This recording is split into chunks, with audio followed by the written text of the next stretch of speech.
موسیٰ علیہ الصلاۃ والسلام نے ایگریمنٹ کیا کہ 10 سال میں بکریاں چراؤں گا. 8 سال تو لازم ہے، 2 سال اگر میری مرضی. تو قرآن کہتا ہے فلما قضا موسیٰ الاجل، حضرت موسیٰ علیہ السلام نے جب بکریوں کی مدت پوری کی، بکریاں چرانے کی. حدیث میں آتا ہے اللہ نے ہر پیغمبر سے بکریاں چروائی ہیں، حتیٰ کہ ہمارے نبی صلی اللہ علیہ وسلم نے بھی بچپن میں بکریاں چرائی ہیں. اس کی حکمت حدیث میں بیان نہیں کی گئی ہے. ظاہر ہے اللہ کا کوئی حکم، کوئی کام حکمت سے خالی نہیں ہوتا. علماء نے اس کی حکمت بیان کی ہے. 2 چیزیں ہیں بکریاں چرانے سے. ایک، انسان میں تکبر ختم ہوتا ہے. بکریوں والوں میں تکبر بولو نہیں ہوتا. جب آپ کو لیڈر بننا ہے نا، کوئی بڑا بننا ہے، اونچے عہدے پہ جانا ہے، اس کے لیے ضروری ہے کہ آپ میں بڑائی نہ ہو، آپ میں کیا ہو، تواضع. اگر بڑائی آ گئی نا آپ میں، تو آپ میں کرتے رہیں گے سارا. یوٹیوب پہ جیسے بعض لوگ ہر وقت کیا کرتے رہتے ہیں، میں نے یہ کیا، میں نے یہ کیا. تو یہ میں اللہ کو پسند نہیں ہے. پیغمبروں کی تعلیمات دیکھو، پیغمبر کیا کہتے ہیں، وما انا الا من المسلمین توفنی مسلما والحقنی بالصالحین. اے اللہ تو ہمیں بھی اہل ایمان میں داخل کر دے، اے اللہ تو ہمیں بھی اپنے فرما برداروں کی فہرست میں داخل کر دے. یعنی پیغمبر یہ کہہ رہے ہیں اللہ تیرے اتنے نیک لوگ ہیں تو ہم جیسوں کو بھی ان میں داخل کر دے. حالانکہ پیغمبر کا مقام کتنا بڑا ہوتا ہے، لیکن وہ میں نہیں کر رہے کہ میں سب سے بڑا، میں ایسا، میں نے یہ کیا، میں نے یوں کیا. آج کے جو اسکالرز ہیں نا، بعض اسکالرز کی حالت یہ ہو گئی ہے کہ پازیٹیو کام کا مقصد بھی نیگیٹیوٹی پھیلانا ہے.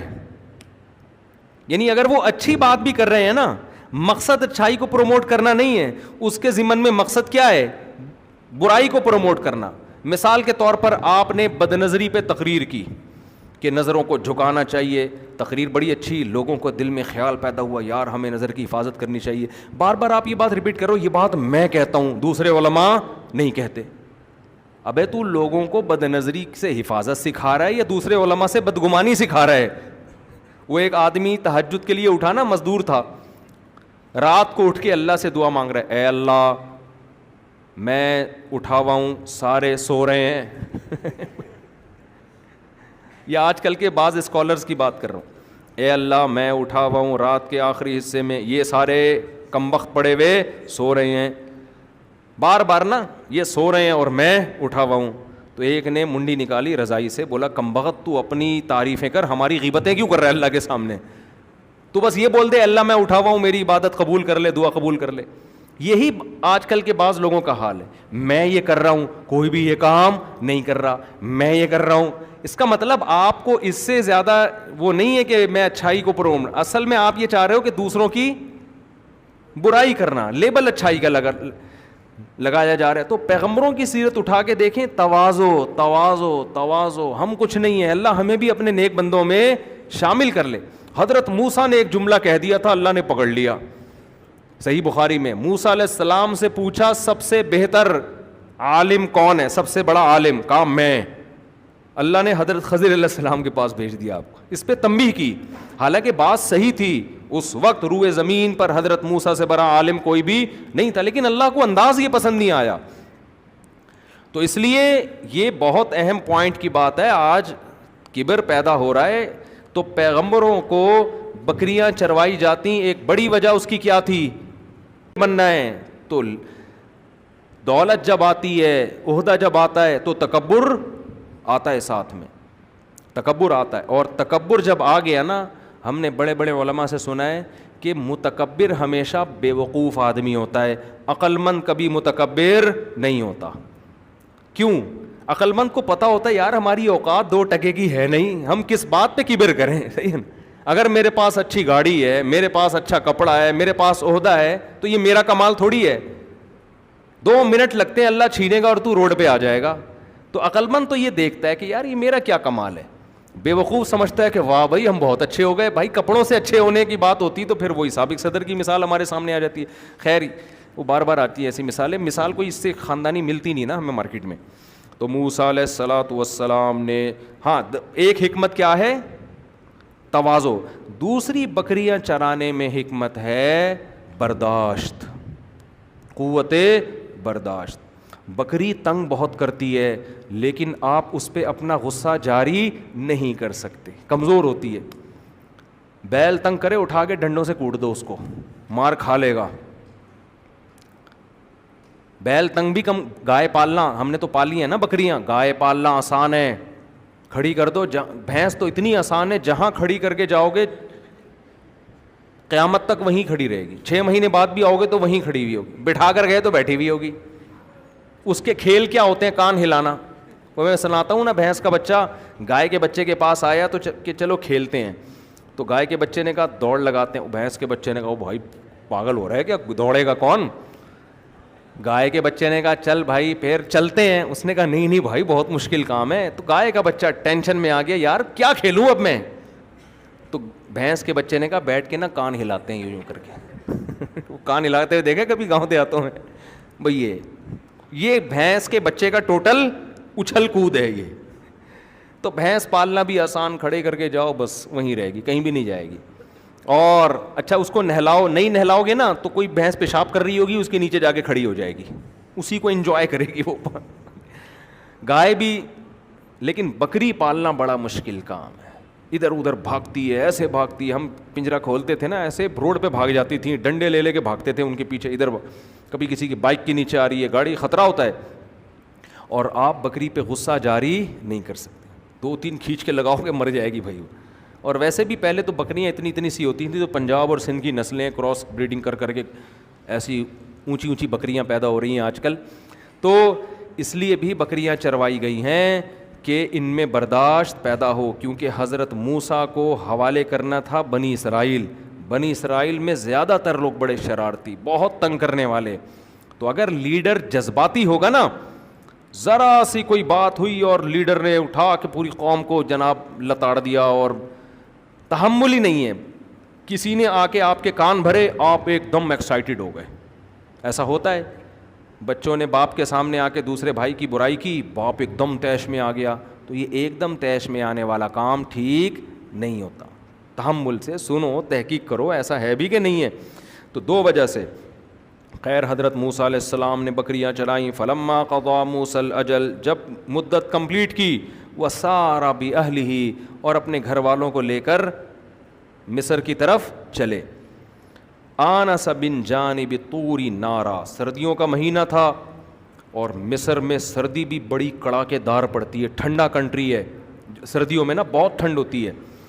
تو جانب طور پہاڑ آج بھی موجود ہے، یہودی بہت جاتے ہیں. تو راستے میں طور پہاڑ تھا، اس کے قریب موسیٰ علیہ الصلاۃ والسلام راستہ بھول گئے. یہ بھی اللہ کی حکمت، راستہ بھول گئے. اب شدید سردی بھی ہے اور راستہ بھی بھول گئے. ایسے موقع پہ مسافر کسی آبادی کو تلاش کرتا ہے. کہیں آبادی نظر آئے تو ہم ان سے کھانے پینے کا بھی پوچھیں اور راستہ بھی ان سے معلوم کریں کہ بھئی قافلے جو جاتے ہیں وہ کس راستے سے جاتے ہیں. ایسے موقع پہ یا تو انسان کو پانی کی تلاش ہوتی ہے، اور رات کے وقت میں کہیں روشنی اس زمانے میں نظر آ جاتی تو یہ روشنی اس کی علامت ہوتی کہ یہاں آبادی ہے. پہلے کیا، آج بھی لائٹیں جہاں ہوں گی تو آبادی ہوگی نا. تو قرآن کہتا ہے آنس من جانب طور نارا، طور پہاڑ کے قریب آپ کو آگ نظر آئی. قال لأہلہ، اپنی بیوی سے کہا، زوجہ سے کہا، امکثوا، یہاں ٹھہرو، انی آنست نارا، مجھے یہاں آگ محسوس ہو رہی ہے. لعلی آتیکم منہا بخبر او جذوۃ من النار، یا تو میں کوئی خبر لے کے آ جاؤں گا کہ راستہ کدھر ہے، کچھ نہیں تو آگ تھوڑی سی لے کر آ جاؤں گا وہاں سے. لعلکم تصطلون، اس آگ سے ہم گرمی حاصل کر لیں گے. تو شدید سردی میں ہمارے لیے گرمی کا ذریعہ بن جائے گی.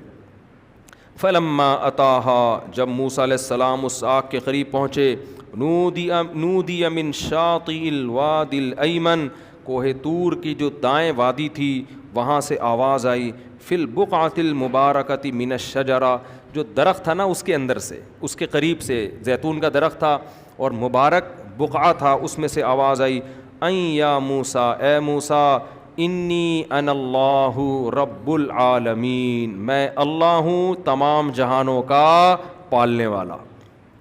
اس انداز سے اللہ نے زمین پر پہلی دفعہ کسی سے کلام کیا تھا۔ اس سے پہلے تمام پیغمبروں پر جبریل وحی لے کر آتے رہے۔ سورہ طٰہٰ میں اس واقعے کو بہت ہی دلچسپ انداز میں بیان کیا گیا ہے۔ هل أتاك حديث موسى إذ رأى نارا فقال لأهلهم كثوا إني آنست نارا لعلي آتيكم منها بقبس أو آتيكم بشهاب قبس لعلكم تصطلون فلما جاءها نودي أن يا موسى إني أنا الله رب العالمين، میں اللہ ہوں تمام جہانوں کا پالنے والا۔ فاخلع نعلیک، آپ اپنے جوتوں کو اتار دیں۔ انکا بالواد المقدس طویٰ، اس لیے کہ آپ ایک بہت مقدس وادی میں ہیں جس کا نام کیا ہے؟ طویٰ۔ وَأَنَا اخْتَرْتُكَ، اے موسیٰ میں نے تجھے سلیکٹ کر لیا ہے، منتخب کر لیا ہے۔ فَاسْتَمِعْ، غور سے سن، مَا یوحیٰ، تیری طرف جو وحی کی جا رہی۔ روئے زمین پر جتنے انسان ہیں نا، ان میں سے اپنا پیغام پہنچانے کے لیے میں نے تجھے اپنا سفیر بنا لیا ہے، سلیکشن ہو گئی ہے تیری، لہذا جو پیغام میں تجھے دوں اسے غور سے سن۔ پہلا پیغام اللہ نے کیا دیا؟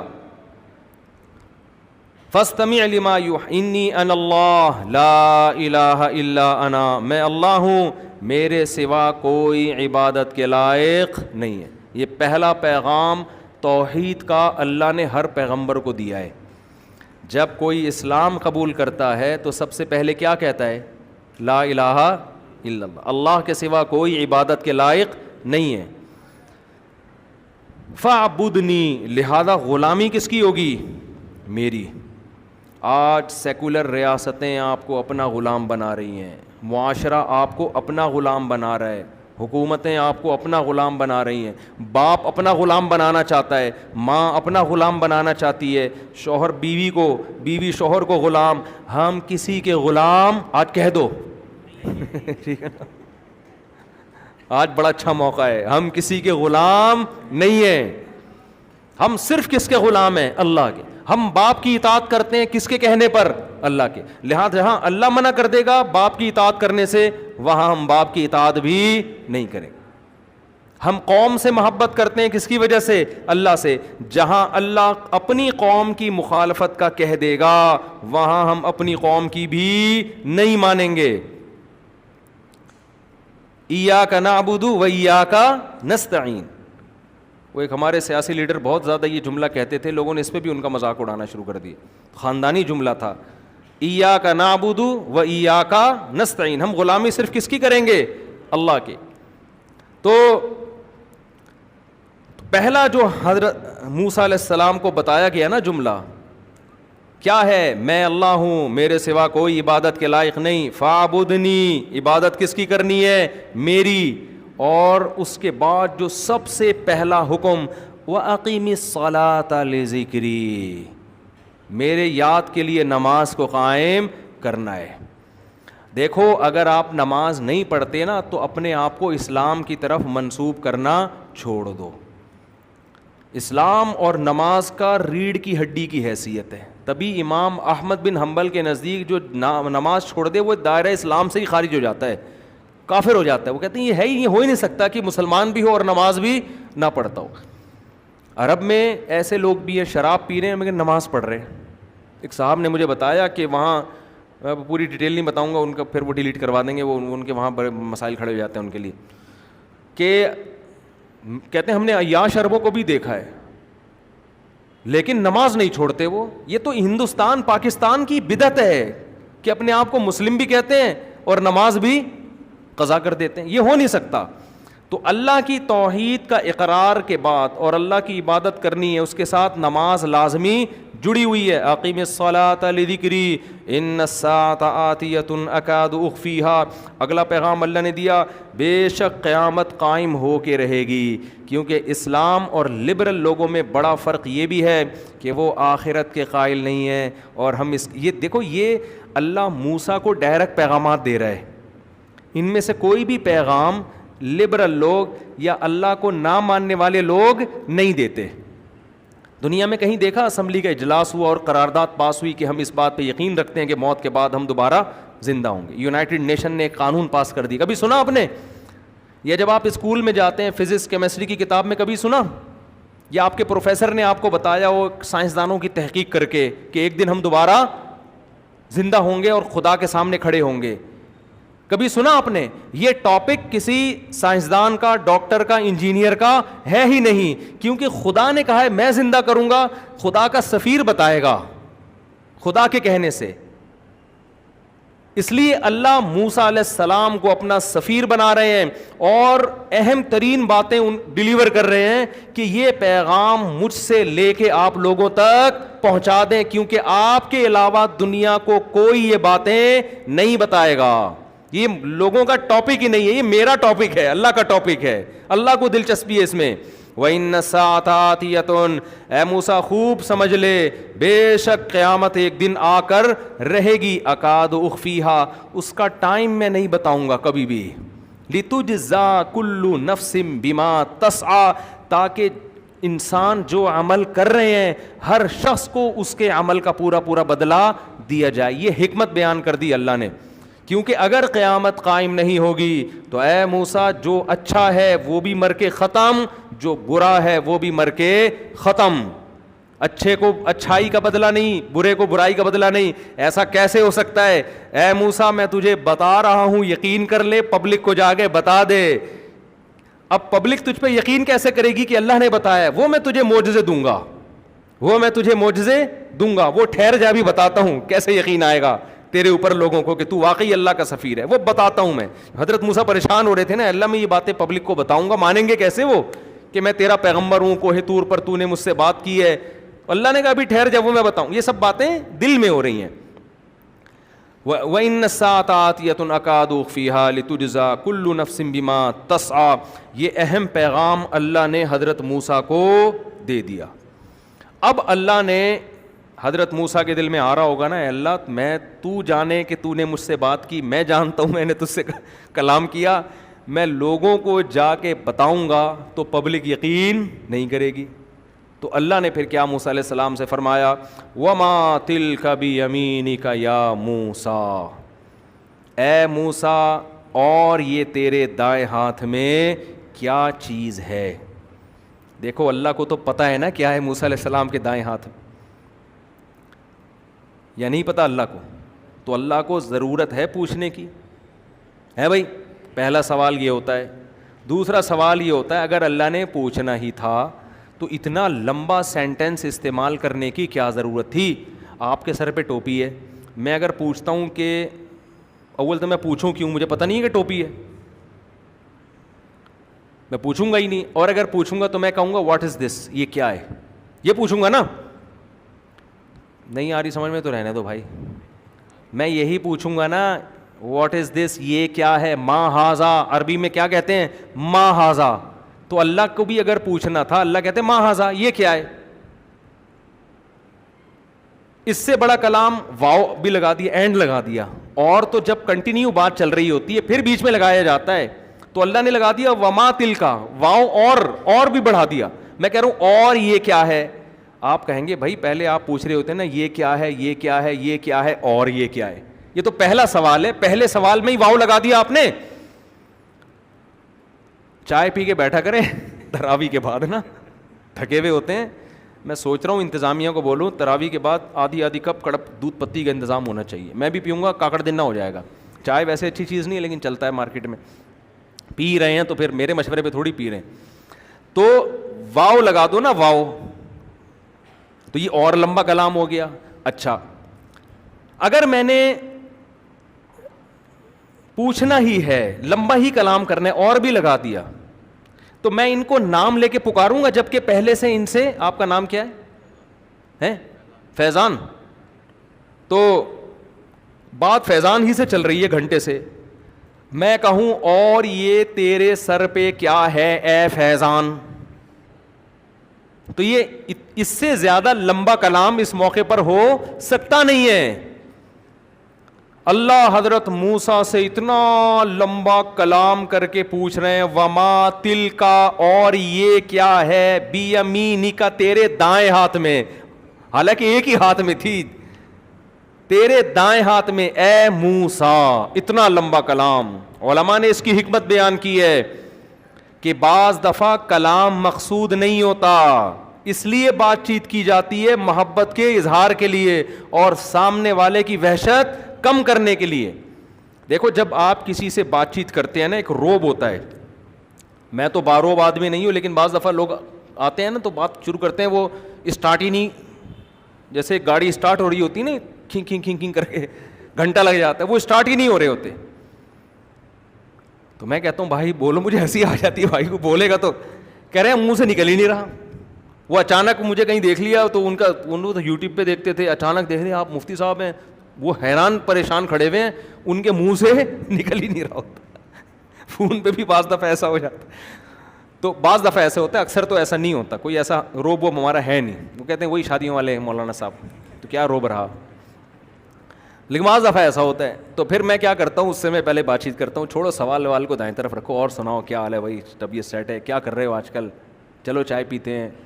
ایسا الحمدللہ میں کہتا نہیں ہوں، لیکن نام وام پوچھا. یہ سارے سوالات جو ہو رہے ہوتے ہیں یہ صرف اس کے دل میں روب کم کرنے کے لیے، کیونکہ جب وہ روب کم ہوگا تو وہ دل کی بات آپ کے سامنے کھول کے رکھے گا. بعض ڈاکٹروں کو دیکھا ہے نا، آپ ان کے پاس جاؤ، ابھی آپ نے بتایا نہیں کہ میرے گردے میں مسئلہ ہے یا پھیپھڑے میں، بات شروع کرنے سے پہلے نسخہ لکھنا. دیکھا نا کیڑے مکوڑے، نسخہ بھی کیا ہوتا ہے، کیڑے مکوڑے بنانا شروع کر دیتے ہیں. یہ کیڑے مکوڑوں سے ایسا ہوا ایک دفعہ میں دوا لے کر آیا، میڈیکل والے نے کچھ اور پکڑا دیا، مجھے شک ہوا، پھر جا کے رہا وہ سوری، وہ رائٹنگ ایسی ڈاکٹروں کی ہوتی ہے سمجھ میں ہی نہیں آتا.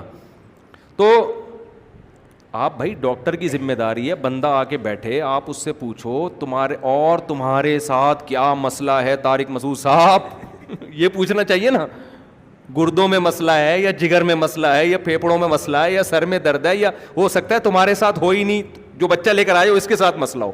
جیسے عامل لوگ بنیان سونگ کے فوراً کہتے ہیں آپ پہ جنات ہیں. بعض دفعہ آپ کا کیس ہی نہیں ہوتا، کیس کس کا ہوتا ہے، یہ لوگوں نے تجربہ کیا ہے. عامل کو بولا ابھی بندہ آ رہا ہے، وہ اس کو پتہ ہی نہیں، اس نے آپ کا بنیان سونگتے ہی بول دیا آپ پہ جن ہے. تو اگلے نے کہا بھائی میں تو ہوں ہی نہیں، میں تو ویسے ہی آگے بیٹھا ہوا تھا. تو روب جب ہوتا ہے نا تو محبت تقاضا کرتی ہے، محبت بھی اور یہ حکمت بھی یہ تقاضا کرتی ہے کہ ایسی بات کی جائے جس کی ضرورت بھی نہیں ہو اور بات کو بھی طول دیا جائے. اس لیے بہت سے لوگ کہتے ہیں نا، ہم گھر میں جاتے ہیں اپنی بیگم سے بات چیت کرتے ہیں، وہ پتہ نہیں لمبی لمبی باتیں شروع کر دیتی ہے، ہم کہتے ہیں ٹو دا پوائنٹ بات کرو، ٹو دا پوائنٹ. تو وجہ اس کی ہے کہ اس کو محبت ہوتی ہے، آپ کو نہیں ہوتی. آپ چاہ رہے تھے ٹو دا پوائنٹ بات کرو، بس کیا ہے مسئلہ ہے، بس ٹو دا پوائنٹ جواب دے کے سو جاؤ جا کے. محبت ہوتی ہے تو جب شادی نہیں ہوئی تھی اس وقت کیا ٹو دا پوائنٹ بات ہوتی تھی؟ فون کیا آپ نے ہونے والی کو، السلام علیکم، وعلیکم السلام، کون بات کر رہی ہے؟ جی میں کائنات بات کر رہی ہوں، ایک مثال دے رہا ہوں. اچھا اور طبیعت ٹھیک؟ جی الحمدللہ، شکریہ آپ کا، السلام علیکم. طبیعت معلوم کرنے کے لیے فون کیا. تو وہاں کیسا منگنیاں تو ہم نے دیکھی ہیں لڑکوں کی، ایسا جیسے فون ایلفی سے چپکا دیا کسی نے کان پہ. تو محبت جب ہوتی ہے انسان کلام کو طول. اس لیے میرے بھائی اپنے باپ اور اپنی ماں کے ساتھ جب بات چیت کیا کرو نا تو مختصر بات نہ کیا کرو. وہاں تو بیٹھے ہی گپ شپ کے لیے ہو، وہاں تو بیٹھے ہی کس کے لیے ہو؟ گپ شپ کے لیے. بھائی محبت کی وجہ سے بات چیت ہو رہی ہے، اس میں یہ نہیں کہ ابا سے ہم نے اماں سے بات کی تھی تو یہی بات ہم دوبارہ ویسے ہی ادھر ادھر کی مارنا شروع کر دو، بیٹھ جاؤ اور ابا سناؤ، اپنے بچپن کے واقعات سناؤ، کیا ہوتا تھا. تو بڑوں کا دل اس سے بہلتا ہے. ان بڑوں کو ایسا نہ کرو جیسے جاپان اور فرانس والوں نے کر دیا اپنے بڈھوں کے ساتھ، تنہائی کے دن گزارتے ہیں. ان کے ساتھ بیٹھو، ماں کے ساتھ بیٹھو، گپ شپ لگاؤ ویسے ہی بیٹھ کے. بچوں سے نہیں الٹی الٹی باتیں کر رہے ہوتے لوگ، محبت ہوتی ہے نا بچوں سے، وہ ویسے ہی باتیں کر رہے ہوتے ہیں. خیر اللہ تعالیٰ کو چونکہ موسیٰ سے محبت تھی، اللہ نے موسیٰ سے مختصر کلام نہیں کیا. موسیٰ سے اللہ نے کہا وما تلکا بیمینکا، اور یہ کیا ہے تیرے دائیں ہاتھ میں، یا موسیٰ، اے موسیٰ. حضرت موسیٰ کی محبت کو بھی جوش آ گیا. ٹھیک ہے، حضرت موسیٰ بھی کہہ سکتے تھے اے اللہ جب تجھے پتہ ہے تو پوچھ کیوں رہا ہے مجھ سے؟ جیسے آپ اپنی بیگم سے کو جواب دیتے ہیں ابھی بتایا تو ہے بھائی، اور بیگم بھی ایسے ہی جواب دیتی ہے. آپ نے پوچھا کیا پکا, اس نے کہا جی دال پکی ہے. پھر تھوڑی دیر میں آپ نے پوچھا کیا پکا, بول تو دیا کہ دال پکی ہے. تو چونکہ بہت محبت ہوتی ہے اس لیے گھر کا اسٹائل یہ والا ہوتا ہے, گھر میں یہ اسٹائل چل رہا ہوتا ہے. تو اللہ نے موسیٰ علیہ السلام سے پوچھا نا اتنا لمبا کلام, تو حضرت موسیٰ نے یہ نہیں کہا کہ اللہ تجھے پتہ ہی ہے. جب اللہ نے دیکھا کہ جب موسیٰ علیہ السلام نے دیکھا اللہ مجھ سے بات چیت چاہتا ہے, تو پھر آپ بھی لمبی لمبی بات چیت کریں. بڑا جب کوئی بات پوچھا کرے نا تو یہ نہیں کہتی کرو پتہ نہیں, بیٹھ کے تھوڑا تفصیل سے جواب دیا کرو. تو آپ نے کیا کیا, حضرت موسیٰ نے کیا کیا, فوراً اچھا جواب بھی دیا اور وہ بھی مختصر نہیں. میں جب آپ سے پوچھتا ہوں یہ اور آپ کے سر پہ یہ کیا چیز ہے فیضان بھائی, آپ کہیں گے ٹوپی, کافی ہے نا جواب. لیکن فیضان بھائی کو بھی بڑا مفتی صاحب فری ہو رہے ہیں بھائی, آج فری ہونے کا ٹائم ہے. فیضان بھائی بھی فارم میں آ گئے, میری کھوپڑی کے اوپر ایک ٹوپی رکھی ہوئی ہے جس سے میں سر بھی ڈھانپتا ہوں اور ناک بھی اللہ نہ کرے پسینہ بھی صاف کرتا ہوں. تو میں کہوں گا نا کہ بھائی میں نے پوچھا یہ کیا ہے اور آپ نے پوری ڈیٹیل, تو آپ کہو گے کہ آپ کو پوچھنے کی ضرورت کیا تھی, آپ بھی تو ویسے ہی پوچھ رہے تھے تو ہم بھی ویسے ہی جواب دے رہے تھے. تو حضرت موسیٰ علیہ السلام سے اللہ نے پوچھا اور یہ دائیں ہاتھ میں کیا ہے, تیرے دائیں ہاتھ میں کیا ہے اے موسیٰ. حضرت موسیٰ نے کیا فرمایا, قال ہی عصایا, یہ میری لاٹھی ہے. اللہ نے یہ نہیں پوچھا تھا کس کی ہے, ٹھیک ہے نا, اس کا جواب بنتا تھا عصا, لاٹھی, بس. حضرت موسیٰ نے کہا ہی عصایا, یہ میری لاٹھی ہے. اللہ نے یہ نہیں پوچھا تھا کس کام کی ہے, آگے کام بتانا شروع کر دیے. اتوکأ علیہا, اس پہ ٹیک لگاتا ہوں. وأحش بها علی غنمی, اور درختوں سے پتے جھاڑ کے بکریوں کو. کیسے یار, اللہ نے اتنے بڑے پیغمبر پیدا کیے, کام کیا ہے درختوں سے پتے جھاڑ کے بکریوں کو کھلانا. کہتے ہیں تکلف والی زندگی جو اختیار کرتا ہے وہ کبھی بھی بڑا آدمی نہیں بنتا. آپ جیسے ہو نا ویسے نظر آؤ. آج نا تکلفات نے مار دیا ہے, مار دیا تکلفات. شادی میں جانے کے لیے گھنٹہ گھنٹہ تیار, اور دولہا ہم کئی دفعہ بنے ہیں اسی ڈریس میں. یار آپ کا پتہ نہیں دولہا بننے سے پہلے ایک ایک گھنٹہ بیوٹی پارلر میں بیٹھے گا, لپائی پتائی ادھر گھسائی ریگ مال سے. چھوڑ یار, تو مرد ہے یار, تو نہا لے, جا کے ڈیٹول سے نہا لے, تیزاب سے نہا لے اگر زیادہ مسئلہ ہے. اتنا ٹائم تم ان چیزوں پہ لگاؤ گے, تم سے دنیا میں اللہ کوئی بڑا کام نہیں لے گا. یہ کام مردوں کے نہیں ہیں. میں نہیں کہہ رہا دولہا بنتے ہوئے تیار نہ ہو, اتنا تیار ہو جائیں, نہائیں دھوئیں, شیمپو سے نہا لیں اس دن. ہم تو کبھی شیمپو سے بھی نہیں نہائے, چلو آپ شیمپو سے نہا لو, بال ہے نہیں اور نہانے کے لیے ایسے ایسے کام ہو رہے ہیں یار, اتنی کون کون سی چیزیں استعمال ہو رہی ہیں. اتنا ٹائم نہیں ہوتا. تکلف والی زندگی, جو تکلف والی زندگی اختیار کرتا ہے خود بھی ٹینشن میں ہوتا ہے اور سامنے والے کو بھی ٹینشن میں. میرے ایک دوست تھے آرمی میں, بڑے اچھے آفیسر, بہت قریبی رشتہ دار تھے. وہ کیا کرتے تھے, ان کا جو ملازم ہے نا ان کے لیے جب سیلڈ لے کر آتا, 1 گھنٹے تک وہ سیلڈ کی ترتیب دینے میں لگ رہا ہوتا تھا. ادھر نیچے اس نے کیا رکھنا ہے, وہ نیچے جو ہے نا مولی یوں گول دائرے میں کاٹ کے, سیلڈ دیکھے ہوں گے نا آپ نے ہوٹلوں میں, پھر اس مولی کے اوپر گاجر کی ایک رو آئے گی, پھر اس کے اوپر یہ آئے گا, پھر گوبھی کے پتے. گھنٹہ لگ کے پوری ٹرے تیار ہوتی تھی. وہ ذرا دین پر آ گئے, اسے اپنے ملازم سے کہا ایسے لا کے لے کر آئے, ہم خود ہی تلاش کر لیں گے مولی کدھر رکھی ہوئی ہے. گھنٹہ تو اس میں لگا رہا ہے اور یہ ترتیب 2 منٹ میں کیا ہو جاتی ہے, خراب. مہمانوں کے سامنے رکھو, برباد. تو گھر میں بھی گھر والوں کو اتنی ٹینشن نہ دیا کرو کہ یوں ایسے کاٹ کے. بیگم سے بولو ایسی کھیرا لا کے, ہم نے تو ایسے بھی دیکھا ہے ایسی کھیرا اٹھا کے کھانا شروع کر دیں. خیر کٹوا دیں, بالکل ہی بکریوں والا اسٹائل نہ ہو, لیکن یہ جو گھنٹوں گھنٹوں ترتیب اور پہلے یہ والی سیٹنگ, یہ کوئی مشین ایجاد ہو جائے جو یہ خود سے کر دے تو ٹھیک ہے. انسانوں کو ان کاموں میں اتنی ٹینشن نہ دیا کرو. تو تکلف جس کی زندگی میں ہو, تو کیسے یار اتنے بڑے پیغمبر کوہ طور پہ اللہ ہم کلام ہو رہا ہے. اور حضرت موسیٰ کو کیا پتا تھا کہ جو آخری کتاب نازل ہوگی سب سے زیادہ اللہ کس کا تذکرہ کرے گا, میرا تذکرہ کرے گا اس میں. اور کام کیا ہے, احش بہا علی غنمی، اے اللہ اپنی لاٹھی سے میں درختوں کے پتے جھاڑ کے کس کو کھلاتا ہوں؟ بکریوں کو کھلاتا ہوں. ولی فیہا مآرب اخرى، اور بہت سارے کام ہیں، تو اجازت دے تو پوری ڈیٹیل اور تفصیل سے بتاتا ہوں. اور کیا کام ہو سکتے ہیں؟ ٹھکائی لگانا بھی ہو سکتا ہے، ٹھکائی لگانا بھی ہو سکتا ہے نا، کہ کوئی زیادہ مسئلہ کرے تو مکے کے بجائے اب کیا استعمال کرو؟ لاٹھی استعمال کرو. تو اللہ تعالیٰ نے پھر موسیٰ علیہ السلام سے فرمایا القیہا یا موسیٰ، اے موسیٰ اس کو زمین پر ڈال دے. اللہ بتا نہیں رہے ہیں کہ کیا کروں گا میں اس کو، بس تو جو جیسے جیسے میں کہہ رہا ہوں ویسے ویسے کر دے. حضرت موسیٰ نے وہ لاٹھی زمین پہ ڈالی، فَأَلْقَاهَا فَإِذَا هِيَ حَيَّةٌ تَسْعَىٰ، تیز رفتار سانپ بن کے دوڑنے لگی. قرآن کہتا ہے وَلَمْ جَانٌ وَلَّا مُدْبِرًا، جب سانپ بن کے دوڑنے لگی ہے موسیٰ علیہ السلام پیٹھ پھیر کے بھاگے، فرار ہوئے وہاں سے. دیکھا اتنا بڑا سانپ بھاگ رہا ہے، حضرت وہ ادھر کو جا رہا ہے، موسیٰ علیہ السلام دوسری سمت میں جا رہے ہیں. وَلَمْ يُعَقِّبْ، قرآن کہہ رہا ہے پیچھے مڑ کے بھی نہیں دیکھا. یا موسیٰ، پھر دوبارہ کوہ طور سے آواز آئی، اے موسیٰ اقبل، واپس پلٹ، واپس بھاگنے کی اجازت نہیں ہے، اقبل واپس پلٹ، ولا تخف، اور خوف نہ کر، یہ سانپ تجھے کاٹے گا نہیں. سنعیدها سیرتها الاولی، تو اس سانپ کو پکڑ لے، ہم اسے دوبارہ اس پرانی حالت پر لے آئیں گے. یہ اللہ نے پہلے پریکٹس اس لیے کروا لی کہ جب موسیٰ علیہ السلام فرعون کے دربار میں جا کے اگر لاٹھی پھینک کے سانپ بناتے تو اس بات کا خطرہ تھا فرعون بعد میں ایسا نہ ہو کہ حضرت موسیٰ ہی وہاں سے کیا ہو جاتے غائب ہے. بھائی فرعون کہتا بھائی یہ تو اپنے معجزے سے، یہی فرق ہے معجزے میں اور جادو میں. جادوگر اپنے جادو سے کبھی نہیں ڈرتا، اس کو پتا ہے میں نے شعبدہ دکھایا یہ.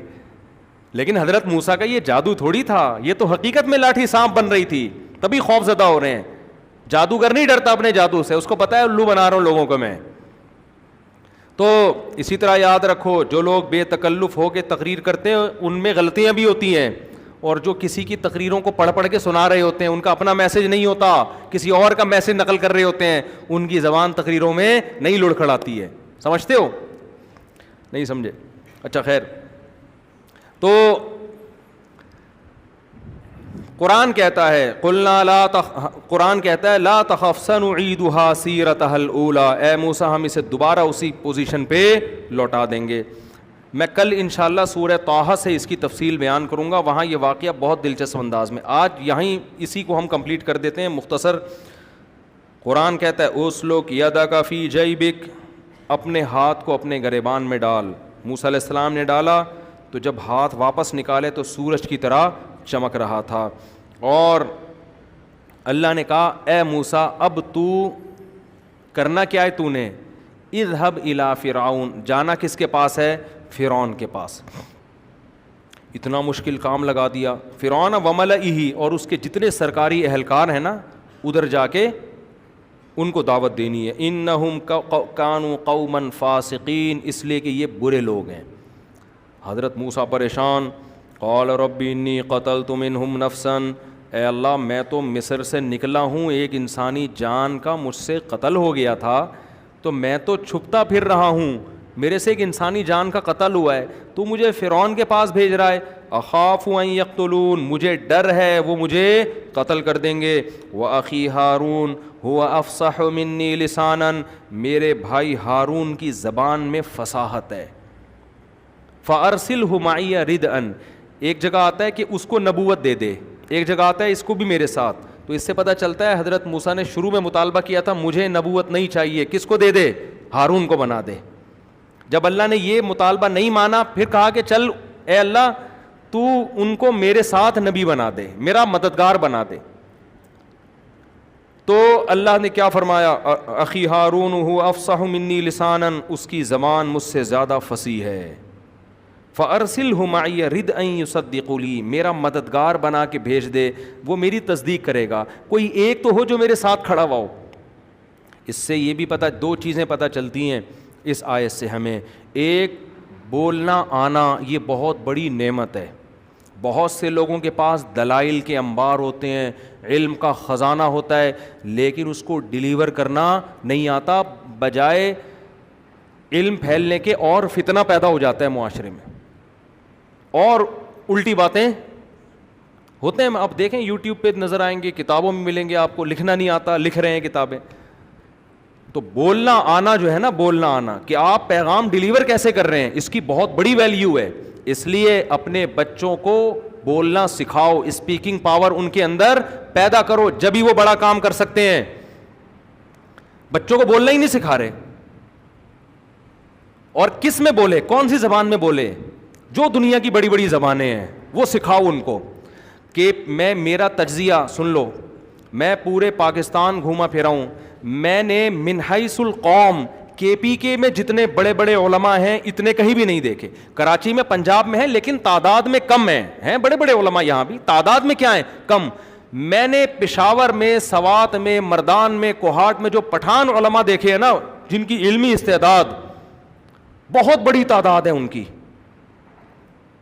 کیونکہ وہ تو بچپن سے دین کا علم حاصل کرتے کرتے فنون علوم میں ایسے آگے نکل جاتے ہیں. آپ کی سوچ ہوگی, میں نے بہت دیکھے ہیں, لیکن دنیا ان کو بولو نہیں جانتی. کیوں؟ بڑی زبانوں میں اپنا پیغام ڈیلیور نہیں کر رہے. وہ سمجھتے ہو, انگلش اور اردو. دیکھو حضرت مولانا طارق جمیل صاحب کو دنیا جانتی ہے, کیوں؟ بیان کس میں کرتے ہیں, اردو میں. اگر وہ اپنی زبان استعمال کرتے, سرائی کی زبان میں کرتے, تو صرف سرائی کی طبقہ ان کو جانتا, اردو بولنے والے ان کو بولو نہیں جانتے. اردو کا حجم زیادہ ہے نا, بہت بڑا, پورا ہندوستان بول رہا ہے, برما میں بہت زیادہ بولی جا رہی ہے, سری لنکا میں بھی سمجھی جا رہی ہے, نیپال میں بھی. پھر یہ اردو بولنے والے انڈیا اور پاکستانی پوری دنیا میں پھیلے ہوئے ہیں, اتنی بڑی تعداد میں. دبئی تو ایسا لگتا ہے کہ یہ انڈا موڑ ہے اگر تھوڑا سا اس کو ڈیولپ کر دیا جائے. کویت میں اردو بولنے والے, ہندی بھی اردو ہی ہے, اس کو الگ الگ نام دے دیا خام خواہ کا, رسم الخط کی وجہ سے. تو KPK میں بڑے بڑے علماء ہیں. میرے ہمارے جامعۃ الرشید کے ایک استاذ ہیں, میرے دوست بھی ہیں, ان کے سسر KPK سے تعلق ہے, باجوڑ سے. باجوڑ کا, جس کو باجوڑ کہتے ہیں, اصل پروننسیشن یہ باجوڑ. اتنے بڑے عالم ہیں, انہوں نے وفاق المدارس کا پرچہ عربی میں کیا پورا. خیر یہ تو کوئی اتنی بڑی بات نہیں. بخاری کا پرچہ عربی میں اور شاعری میں, ہر سوال کا جواب کس میں, شعر کی صورت. وہیں بیٹھے بیٹھے شعر بنانا شروع کیا. جو ممتحن تھا نا وہ دیکھ کے حیران ہو گیا, اتنی زبردست استعداد ہے کہ آپ ہر بات کا جواب بھی دے رہے ہیں, اور جواب بھی شاعری میں, اور شاعری پشتو میں نہیں, کون سی, عربی شاعری میں. یہ تو میں نے ایک مثال دی ہے. تو میں جب جاتا ہوں وہاں بڑے بڑے علماء ہیں, لیکن دنیا ان کو نہیں جانتی. کیوں؟ آپ اپنا پیغام جس زبان میں ڈیلیور کر رہے ہیں, اس زبان سے لوگ, زیادہ بڑی دنیا اس زبان سے واقف نہیں ہے. اس لیے میں تو یہ کہتا ہوں, اس زمانے میں ہمارے دینی طلبہ پر انگلش سیکھنا شاید فرض کفایہ, اب دور کی بات ہو گئی, شاید فرض عین ہے. کیونکہ دنیا میں اس وقت, پوری دنیا میں بولی جانے والی نہیں کہہ سکتے ہم, سمجھی جانے والی سب سے بڑی زبان انگلش ہے. تو اپنے بچوں کو اردو بھی سکھائیں. اردو تو اس لیے سکھائیں, ایک تو اردو کا حجم بھی کم نہیں ہے, خوب سمجھ لو. اردو کے ساتھ اگر آپ ہندی کو ملا لو تو یہ دنیا کی 3-4 بڑی زبانوں میں آ جائے گی. یہ چھوٹی نہیں ہے زبان, تیسرے یا چوتھے نمبر پر آئے گا اس کا, یعنی پھیلاؤ کے اعتبار سے. اور دوسری یہ کہ آپ کا رشتہ علماء سے قائم رہے گا. اگر آپ نے اردو سے ان کو کٹا دیا نا اپنے بچوں کو, تو پھر کلچر آپ کا چینج ہو جائے گا. کیونکہ زبان جب آتی ہے نا غیروں کی, تو کلچر ساتھ ساتھ تشریف لاتا ہے. پھر ماموں, چاچو, خالہ, پھپھو مارکیٹ سے کیا ہو جائیں گے, شارٹ. پھر آئیے, بیٹھیے, کھائیے, یہ الفاظ گئے. انگلش میں سب کے لیے یو, ابا بھی یو, ماموں بھی یو, کم ہیئر, ابا کو بھی کم ہیئر, نانا بھی کم ہیئر, بیگم بھی کم ہیئر. اردو میں کیا ہے, الو کا پٹھا ہے تو ادھر آ, ادھر آ. اور ہم تو پنجابی کا بھی تڑکا لگا دیتے ہیں, پراوڑ. اردو میں اجازت ہے نا, تڑکا تو کسی بھی زبان کا لگا سکتے ہو آپ. آپ جاتے ہو بھائی بھنڈی چاہیے, تھوڑا سا تری ڈال دینا اس میں, ٹھیک ہے نا, تڑکا لگا دینا اس میں. تو یہ بھی بڑا فائدہ, اردو میں تڑکا کسی بھی زبان کا لگا سکتے ہو. تو پاگل آدمی اس کو بلاؤ گے, ادھر آؤ, تھوڑا احترام کرنا ہے تو آپ نے کیا کرنا ہے, ادھر آ, پھر تھوڑا اور رسپیکٹ دینی ہے, ادھر آئیں, اور مزید رسپیکٹ دینی ہے, ادھر آئیے. اور اگر اس میں ایسا تڑکا لگانا ہے کہ وہ بچے پھینک کے آ جائے آپ کے پاس, تو آئیے نا, آئیے نا, کھائیے نا, کھائیے نا, رکھے ہوتے ہیں نا پکوڑے, کھائیے نا. تو اردو کی ایک تہذیب ہے, کیونکہ بادشاہوں کے محلات میں بننے والی زبان ہے, یہ لشکری زبان ہے نا, تو بڑے بڑے محلات میں یہ بنی ہے. اکبر بہادر شاہ ظفر کی شاعری میں نے برما میں دیکھی ہے, اس کے مزار پہ جو اس کی اپنی شاعری ہے. تو بادشاہ لوگ یہ زمانے بولا کرتے تھے, وہیں سے تہذیب. اب تو اردو یہاں کراچی کی, ورنہ میں نے سندھ میں ایک یونیورسٹی کے وائس چانسلر سے سنا, بوڑھے تھے, کہتے ہیں ہم, وہ سندھی تھے, انہوں نے مجھے خود بتایا کہ ہم بچپن میں ہمارے والدین ہم کو کراچی بھیجا کرتے تھے, کراچی کے اسکولوں میں پڑھو تہذیب سیکھنے کے لیے. سمجھتے ہو گے نہیں سمجھتے؟ کہہ رہے ہمیں اردو سکھائی جاتی تھی, کس کے لیے؟ تہذیب کے لیے. کہتے ہیں ہم کراچی میں آتے ہیں, ہماری استانی ہمیں ڈانٹتی, ہاں نہیں بولتے, جی بولتے ہیں, آؤ نہیں بولتے, آئیے بولتے ہیں, جاؤ نہیں بولتے, جائیے بولتے ہیں. یہ مجھے وائس چانسلر نے, بہت بڑی یونیورسٹی کے تھے, سندھی تھے, انہوں نے خود بتایا. اب تو حال ہی کیا ہو گیا ہے, کیا کر رہا ہے, کدھر سے آ رہا ہے, یہ بس یہ چل رہا ہے کراچی میں. تہذیب کی ایسی کی تیسی ہو گئی, الحمدللہ. خیر, تو یہ جو موسیٰ علیہ السلام نے کہا نا افصح منی لسانا, زبان کیا ہونی چاہیے؟ فصیح. تو کون سی زبان ہونی چاہیے فصیح؟ بڑی زبانوں پہ محنت کرو, انگلش سکھاؤ اپنے بچوں کو, اردو سکھاؤ, اور ہمت ہے تو عربی بھی سکھا دو, وہ تو بہت ہی اچھا ہو جائے گا. اگر لیکن عربی کو میں زیادہ پاکستان میں فوکس اس لیے نہیں کرتا کہ عرب کے پاس علماء بہت ہیں سننے کے لیے, سمجھتے ہو نا, وہ اپنے علماء سے, ان کے پاس اتنے بڑے بڑے علامے پڑے ہوئے, وہ آپ کی کیوں سنیں گے؟ تو آپ اگر ڈاکٹر ذاکر نائک اگر عربی میں بیان کرتا تو اتنے لوگ غیر مسلم تھوڑی مسلمان ہوتے, انگلش کی وجہ سے بہت ہو رہے ہیں, سمجھتے ہو نا. تو اس لیے میں فوکس کرتا ہوں کہ 3 زبانیں سیکھ لو, تو وہ تو عربی اتنی ضرور سیکھو جس میں قرآن و حدیث سمجھ میں آنے لگے. میں بولنے کی بات الگ ہوتی ہے, تو لیکن بولنے کی جہاں تک بات ہے تو یہ 2 زبانیں سیکھو, اس سے آپ اپنا پیغام دنیا تک پہنچا دو گے. اس کے بغیر آپ کوئی دنیا میں بڑا کام نہیں کر سکتے, مشکل ہو جائے گی آپ کے لیے. خیر, ہم جلدی سے اس کو کمپلیٹ کرتے ہیں, بس ایک آیت پڑھ کے پھر انشاءاللہ باقی کل. تو هو افصح منی لسانا, اے اللہ میرا بھائی ہارون مجھ سے زیادہ فصیح ہے, بولنا اس کو آتا ہے, پیغام میرا ہوگا, زبان کس کی ہوگی؟ ہارون کی زبان ہوگی. اور دوسرا کام وہ کیا کرے گا؟ یصدقنی, میری تصدیق کرے گا, کیونکہ مجھے پتہ ہے سب کہیں گے موسیٰ غلط ہے, ایک تو ہوگا جو میری حمایت کرے گا. یہ بھی حضرت موسیٰ علیہ السلام کی سادگی ہے, جو دل میں ہے وہ زبان پر. بعض لوگ کہتے ہیں ہمیں کسی کی حمایت کی ضرورت نہیں, ہم 1 مین شو ہیں, اکیلے, ساری دنیا میری خلاف ہو جائے مجھے کوئی پرواہ نہیں ہے. ڈائلاگ کی حد تک بہت اچھی بات ہے, لیکن آپ کی پالیسیاں ایسی ہونی چاہیے کہ آپ دشمنیاں کم سے کم پالیں, سمجھتے ہو. ہاں, اس کا یہ مطلب نہیں ہے کہ باطل میں لوگوں کو ساتھ ملانا شروع کر دیں. اگر ہارون علیہ السلام حضرت موسیٰ کا ساتھ نہیں دیتے تو موسیٰ علیہ السلام اکیلے یہ جنگ لڑتے, لیکن کوشش کیا کی ہے کہ بھائی جتنے لوگوں کو ساتھ ملا سکتے ہو ملاؤ. اور اس سے بھی پتہ چلتا ہے کہ یہ جو لوگ پازیٹیو اور نیگیٹو کمنٹس کر رہے ہوتے ہیں نا, یہ فضول لغو نہیں ہوتے. اگر کوئی اچھی بات پہ آپ کسی کو اپریشیٹ کریں گے, اس کو خوشی ہوگی, حوصلہ ملے گا. بعض لوگ کہتے ہیں ہماری کوئی تعریف کرے ہماری صحت پہ کوئی فرق نہیں پڑتا, ہم لوگوں کی تعریفوں کے بھوکے نہیں ہیں, کوئی ہماری مخالفت کرے ہمیں تو جوں بھی نہیں ریکتی. تو بھائی یہ تو آپ معاذ اللہ پھر موسیٰ علیہ السلام سے زیادہ مضبوط دل کے ہیں. حضرت موسیٰ تو کہہ رہے ہیں اللہ کوئی تو میری, جب ساری قوم مخالفت کرے گی میرا بھائی تو میرے ساتھ ہوگا نا, مجھے حوصلہ ملے گا, موٹیویشن ملے گی. اس سے بھی پتہ چلتا ہے کہ آپ کے ماتحت میں اگر کوئی اچھا کام کرتا ہے آپ اس کو اپریشیٹ کیا کرو. ماں باپ بعض دفعہ اپنی اولاد کو باغی بنا دیتے ہیں, ہر وقت ٹوکتے رہتے ہیں, تو نے ایسا کیا, تو اس دن چرسی کے ساتھ بیٹھا ہوا تھا, تو اس دن یہ کر رہا تھا, ساری نیگیٹو باتوں میں اس کو ٹاؤنٹ کرتے رہیں گے. بھائی جہاں نیگیٹو باتوں میں اس کو ملامت کرتے ہو, اچھی باتوں میں اس کو اپریشیٹ بھی بولو کیا کرو, اس کو تعریف کیا کرو. یار بیٹا ماشاءاللہ یہ کام تو نے بڑا خاندانی کیا, یہ میرا بیٹا ایسا ہو ہی نہیں سکتا, میری بچی تو ایسا کر ہی نہیں سکتی. اس سے بڑا حوصلہ ملتا ہے اولادوں کو. آپ کے ماتحت لوگ ہیں, ملازم ہیں, ان کو اپریشیٹ کرو. ایک بات کر کے بس بیان ختم کرتا ہوں, باقی اسباق ہے نا ان واقعات میں, کہ ہمارے ایک دوست تھے, انہوں نے سچی مچی کی چوری کی, اپنا بچپن کا واقعہ بتا رہے ہیں. سچی مچی میں کیا کی انہوں نے؟ سوری, چوری نہیں کی, کسی کو چھیڑا. اللہ تعالیٰ معاف فرمائے. بچپن میں اتنے بھی چھوٹے نہیں تھے, یعنی ٹین ایجز جو ہوتے ہیں, کسی کو کیا کیا انہوں نے؟ لڑکی کو چھیڑا. لڑکی کی اماں گھر آ گئیں اس کی اماں سے لڑنے کہ تیرے بیٹے نے میری بچی کو چھیڑا ہے. یہ مجھے خود بڑے ہو کر اپنا واقعہ سنا رہے ہیں کہ بچپن میں میرے ساتھ ایسا ہوا.